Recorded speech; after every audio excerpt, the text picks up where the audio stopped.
የተከዜ ዘብ ኃይል በተጠንቀቅ እንዲቆም ትዕዛዝ ተሰጠው። በኮሎኔል ደመቀ የሚመራው ኃይል በተጠንቀቅ የተባለው ህወሓትና ፋኖ በአካባቢው ያደረጉት ካለው እንቅስቃሴ ጋር ተያይዞ ነው። የወልቃይት አስተዳዳሪው ህወሓትም ሆነ ፋኖ ወልቃይትን አይረግጧትም ሲሉ፣ ኮሎኔል ደመቀ በበኩላቸው መከላከያ የተከዜ ዘብን ለማጠናከር እየደገፈን ነው፣ መከላከያ ይኮራብናል ሲሉ ተደምጠዋል። በቀዳሚነት እናስደምጣቸዋለን። ኢትዮጵያ ከእስራኤል በመቀጠል ለሶማሌላንድ እውቅና ልትሰጥ እንደሆነ የሚገልጽ መረጃ ወጣ። አንድ የሶማሌላንድ ዲፕሎማቲክ ምንጭ አበረታች ምልክቶች ታይተዋል፣ ከኢትዮጵያ ጋር ያለን አጋርነት ጨምሯል በማለት አዲስ አበባን ቴል አቪቭን ልትከተል እንደምትችል ይፋ አድርገዋል። በቅርቡ ጌዲዮን ጢሞቴዎስ በአሜሪካ ያደረጉት ጉብኝትም ከዚሁ ጋር ይያያዛል ተብሏል። እንመለስበታለን። በኦሮሚያና ሲዳማ አዋሳኝ የተቀሰቀሰው ግጭት እየተስፋፋ መሆኑ ተሰማ። የሁለቱ ክልሎች የጸጥታ ኃይሎች ከጀርባ ተሰልፈውበታል የተባለውን ግጭት ለማስቆም መከላከያ ሰራዊት ወደ አካባቢው የተሰማራ ቢሆንም ግጭቱ በፍጥነት ተስፋፍቷል ተብሏል። በዝርዝር እናስደምጣቸዋለን። ኢራን በከፍተኛ ሁኔታ የተበላላ ዩራኒየምን ወደ ውጭ ለመላክ የቀረበውን ሐሳብ ውድቅ አደረገች። ሮይተርስ ሁለት ምንጮችን ጠቅሶ ባወጣው ዘገባ የኢራን ጠቅላይ መሪ ሞጅታባ ኻሜኒ በከፍተኛ ሁኔታ የተበላላ ዩራኒየም ከሀገር እንዳይወጣ ትዕዛዝ አስተላልፈዋል። ሲኤንኤን የዜና ወኪል በበኩሉ የተኩስ አቁም ከተደረገ ወዲህ ኢራን ወታደራዊ ኢንዱስትሪዋን በፍጥነት እየገነባች እንዲሁም የተወሰኑ ድሮኖችን እያመረተች ነው ብሏል። በዝርዝር እንመለከተዋለን። አክብሮታዊ ሰላምታችን በያላችሁበት የዓለም ዳርቻ የረሳችሁ የተወደዳችሁ የአንድ አፍታ ሚዲያ ቤተሰቦች ከአንድ አፍታ ለአሁኑ መደመጥ አለባቸው ያልናቸውን ዜናዎች ወደ እናንተ የምናደርስበት ሰዓት ላይ ተገኝተናል። አብራችሁን ትቆዩ ዘንድ ግብዣችን ነው።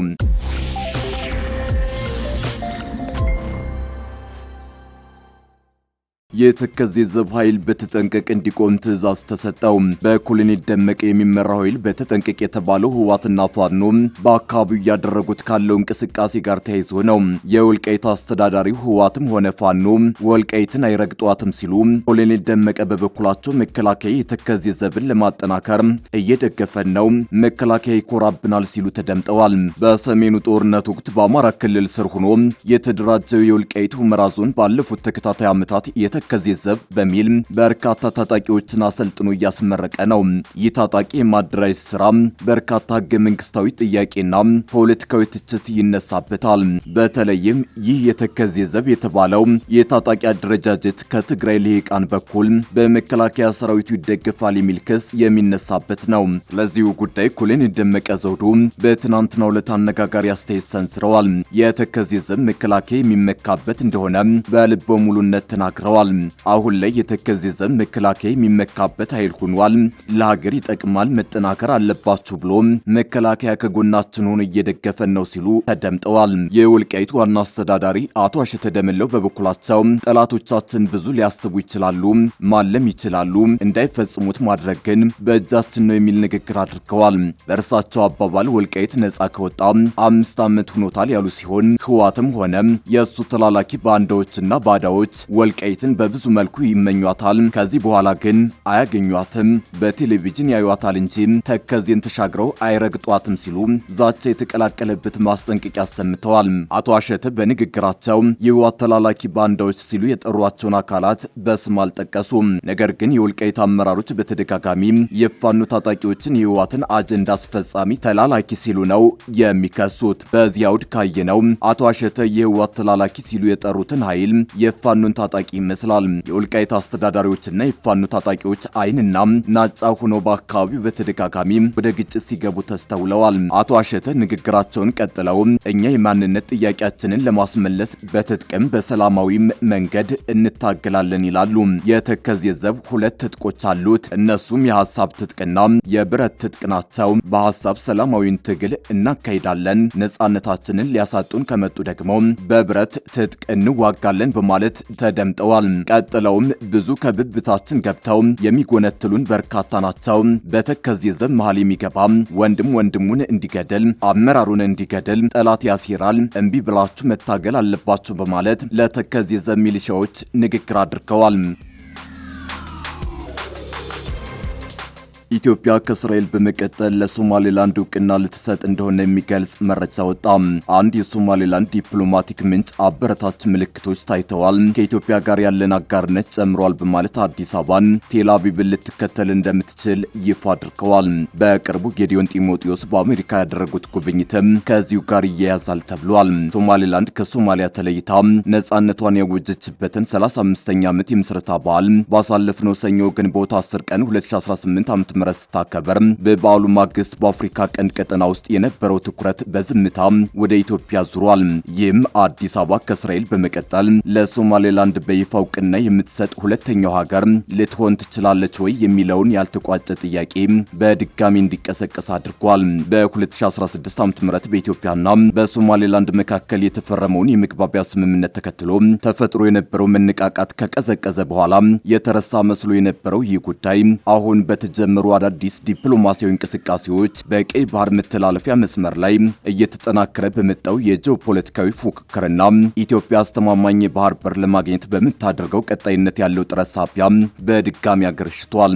ኢትዮጵያ በአሁኑ ወቅት በአጭር ጊዜ ውስጥ እውቅና ለመስጠት እየተዘጋጀች መሆኑን የሚያሳይ ምንም አይነት ይፋዊ ፍንጭ ባይኖርም የውጭ ጉዳይ ሚኒስትር ጌዲዮን ጢሞቴዎስ በቅርቡ ወደ ዋሽንግተን አምርተው ያደረጓቸው ውይይቶች አዲስ አበባ በቀጠናዊ ተቃውሞ ምክንያት ትተው የነበሩትን ስትራቴጂካዊ አማራጮቿን በድጋሚ እየገመገመች ሊሆን ይችላል የሚል ግምት መልሶ ቀስቅሶታል። ስለ ቀጠናዊ ውይይቶች ጥልቅ መረጃ ያላቸው የአፍሪካ ቀንድ ዲፕሎማት ለአዲስ ስታንዳርድ በሰጡት ቃል ኢትዮጵያ የሶማሌላንድን ጉዳይ ለጊዜው ያዘገየችው በወቅቱ የነበረው ዲፕሎማሲያዊ ኪሳራ በጣም ከፍተኛ በመሆኑ ነው ብለዋል። አክለውም ነገር ግን መሰረታዊው ጥያቄ ይሄው የኢትዮጵያ አስተማማኝና የራሷ የሆነ የባህር በር ፍለጋ ጉዳይ አሁንም እልባት ሳያገኝ እንደቀጠለ ነው ሲሉ አስገንዝበዋል። እልባት ያላገኘው ይህ የባህር በር ጥያቄ አሁን ላይ ከምን ጊዜውም በላይ የኢትዮጵያ የውጭ ጉዳይ ፖሊሲ ዋነኛ አጀንዳ እየሆነ መጥቷል ብለዋል። ጠቅላይ ሚኒስትር አብይ አህመድ የባህር በር ከ120 ሚሊዮን በላይ ሕዝብ ላላት ሀገር የህልውና ጉዳይና ብሔራዊ ጥቅም እንደሆነ በተደጋጋሚ ገልጸዋል። ኢትዮጵያ በአሁኑ ወቅት ለንግድ ወደብ አገልግሎት በከፍተኛ ሁኔታ በጅቡቲ ላይ ጥገኛ ስትሆን አዲስ አበባ ያሉ በርካታ ፖሊሲ አውጪዎች ይህንን ጥገኝነት ለስትራቴጂያዊ ተጋላጭ የሚያደርግና በኢኮኖሚ ረገድ ከፍተኛ ዋጋ የሚያስከፍል እንደሆነ ይገልጻሉ። ይህንን ሁኔታ ታሳቢ በማድረግ ሶማሌላንድ በተለይም የበርበራ ወደብ ለኢትዮጵያ የፖሊሲ አውጪዎች አሁንም ትልቅ አማራጭና ተመራጭ ስፍራ ሆኖ ቀጥሏል። ስማቸው እንዳይጠቀስ የፈለጉ አንድ የቀጠናው የደህንነት ተንታኝ እንዳመላከቱት ከስትራቴጂያዊ እይታ አንጻር ብቻ ሲታይ ሶማሌላንድ በአሁኑ ወቅት ሌላ ማንኛውም አጋር ሊያቀርብ የማይችለውን ወሳኝ ዕድል ለኢትዮጵያ እንደምትሰጥ ገልጸዋል። ይህ ዕድልም በሶማሊያ መንግስት ቀጥተኛ ቁጥጥር ስር ያልሆነ በአንጻራዊ ሁኔታ የተረጋጋና መልክዓ ምድራዊ አቀማመጡ ቅርብ የሆነ የኤደን ባህር ሰላጤ መዳረሻን ማግኘት መሆኑን ተንታኙ አብራርተዋል። እንደ ተንታኙ ገለጻ በቅርቡ የጌዲዮን ጢሞቴዎስና ከፍተኛ የኢትዮጵያ ባለስልጣናት ልዑክ በዋሽንግተን ያደረጉት ጉብኝት የልዑካን ቡድኑ ከተወያያቸው የፖለቲካ ጉዳዮች አንጻር ጉዳዩ በድጋሚ ከፍተኛ ትኩረት እንዲስብ አድርጎታል። አንድ የሶማሌላንድ ዲፕሎማሲያዊ ምንጭ የተደረጉትን ስብሰባዎች አበረታች ምልክቶች ሲሉ ገልጸዋቸዋል። ምንጩ አክለውም የሶማሌላንድ መረጋጋት ለቀይ ባህር ደህንነት ያለው ጠቀሜታ በዓለም አቀፍ ደረጃ ከጊዜ ወደ ጊዜ እየታመነበት መምጣቱንና ለኢትዮጵያም ቢሆን ከሶማሌላንድ ጋር ያለው አጋርነት ከመቀነስ ይልቅ እየጨመረ መሄዱን አስገንዝበዋል። በተጨማሪም ሶማሌላንድ ካላት ቀጠናዊ ተጽዕኖና ከአርጌሳ ጋር ካለው ታሪካዊ ትስስር አንጻር ከእስራኤል በመቀጠል ኢትዮጵያን ከፍተኛ ዋጋ ያለውና እውቅና ልትሰጥ የምትችል ቀዳሚ ሀገር አድርጋ እንደምትመለከተው ዲፕሎማሲያዊ ምንጩ ገልጸዋል። በአዲስ አበባ የሚገኝ አንድ አፍሪካዊ ዲፕሎማት ጉዳዩን ሲያስረዱ ኢትዮጵያ ከፍተኛ አህጉራዊ መዘዞችን ሳታስከትል በጉዳዩ ላይ ልትራመድ የምትችልበት ወሰን እንዳለ ጠቁመው እውቅና መስጠት ሶማሊያን ብቻ ሳይሆን የአፍሪካ ሕብረትን መሰረታዊ መርህ የሚፈታተን መሆኑን ገልጸዋል። ኢራን ጦርነቱን ለማስቆም የቀረበላትን በከፍተኛ ሁኔታ የተብላላ ዩራኒየምን ወደ ውጭ ለመላክ የቀረበውን ሐሳብ ውድቅ ለማድረግ መወሰኗን ሮይተርስ የዜና ወኪል ዘገበ። ሮይተርስ ሁለት ምንጮችን ጠቅሶ ባወጣው ዘገባ የኢራን ጠቅላይ መሪ ሞጅታባ ኻሜኒ በከፍተኛ ሁኔታ የተብላላ ዩራኒየም ከሀገር እንዳይወጣ ትዕዛዝ አስተላልፈዋል። አሜሪካ ለሰላም ድርድር ካቀረበቻቸው ነጥቦች መካከል አንዱ ይሄው ጉዳይ ነው።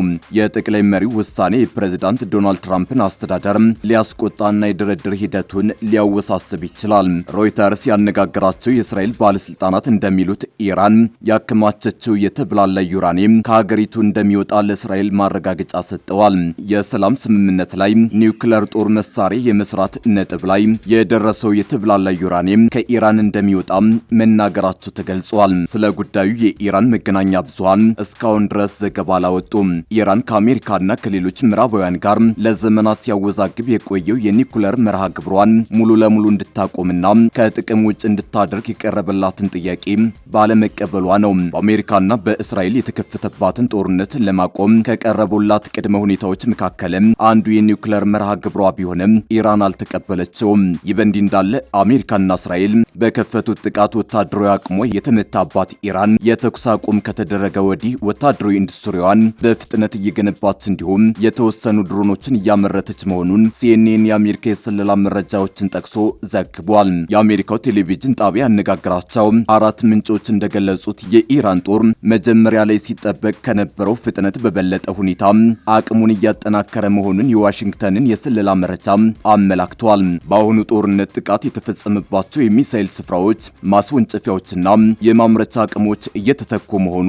ኢራን በቀጠናው ለሚገኙ የአሜሪካ አጋሮች አሁንም ትልቅ ስጋት መሆኗን ያሳያል ተብሏል። እንደ ሲኤንኤን ዘገባ የስለላ መረጃው ስለ ኢራን ጦር እዚህ ድምዳሜ ላይ መደረሱ አሜሪካና እስራኤል በፈጸሙት ጥቃት የሰራዊቱ አቅም ላይ የደረሰው ጉዳት ምን ያህል ነው የሚለውን ጥያቄ ውስጥ አስገብቶታል። የተለያዩ የጦር መሳሪያዎች ክፍሎችን ማምረት ለመጀመር የሚያስፈልገው ጊዜ የተለያየ ቢሆንም ኢራን በድሮን ጥቃት የመፈጸም አቅሟን በ6 ወር ውስጥ ሙሉ በሙሉ ወደ ነበረው መመለስ እንደምትችል አንድ አሜሪካ ምንጭ መናገራቸውን ዘገባው ገልጿል።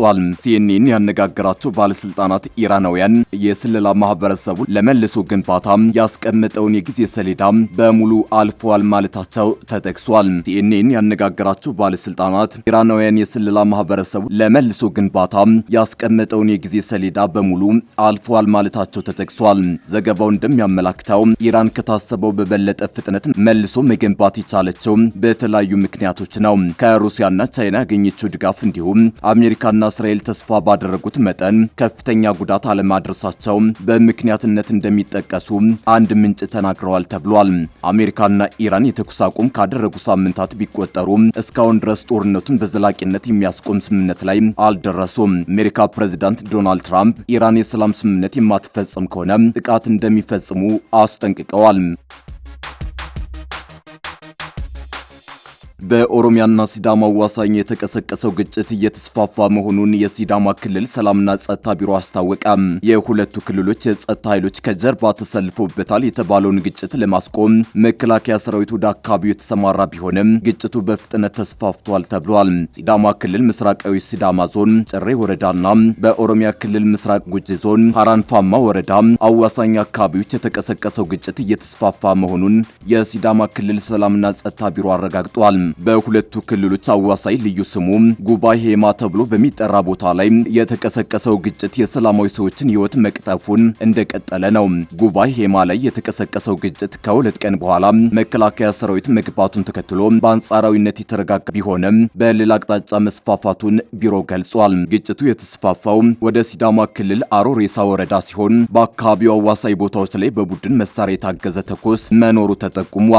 ግንቦት 12 ቀን 2018 ዓ.ም ወደ አሮሬሳ የተስፋፋው ግጭት በሰላማዊ ሰዎች ላይና በንብረት ላይ ከፍተኛ ጉዳት እያደረሰ ነው ተብሏል። በግጭቱ ቁጥራቸው በውል ያልታወቀ የተገደሉና የቆሰሉ ሰዎች መኖራቸውን የገለጹት ምንጮች በርካታ ቤቶች መቃጠላቸውን የአካባቢው ነዋሪዎች ተናግረዋል። በግጭቱ ከሁለቱም ክልሎች የአዋሳኝ አካባቢ ነዋሪዎች መፈናቀላቸውን የሲዳማ ክልል ሰላምና ጸጥታ ቢሮ በመግለጫው አረጋግጧል።